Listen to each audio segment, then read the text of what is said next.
All right, there are sailboat races all the time in Annapolis, and Natural Resources Police are there to help, but you know what? They have a lot of water to cover, so somebody else had to step in when a fun race turned dangerous. ABC 2's Don Disco Harrison tells us how preparation, quick thinking, and being at the right place at the right time, it all came together. Last weekend, there was a JV regatta, high school kids racing J-20 sailboats. One boat flipped and two sailors were in the water.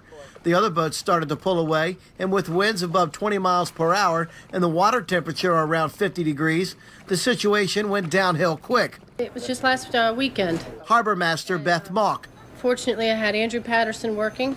He got a number of back-to-back phone calls. And after the third call, I decided to lock up the office, get on the boat as quickly as possible. And that's when Patterson headed out to the struggling sailors in the water.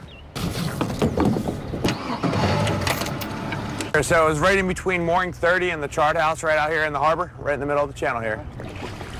To try to flip the boat back up, and after a few attempts, they just couldn't do it. I don't think they had enough body weight to do it, and the wind was pushing them towards the chart house. So, yeah, they looked fatigued for sure.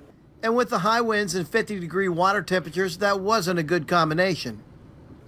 50-degree water, usually a couple minutes before you really start feeling the effects of the hypothermia. But thank God they had the PFDs and the bodysuit. If they didn't have that, then it would have been a much worse situation. Patterson knows how bad it can get. In 2014, a 14-year-old girl lost her life when her sailboat flipped over in Annapolis waters. It wasn't by accident that Andrew was so proficient at this. Back in December, 22 people went overboard in the Severn River during a storm.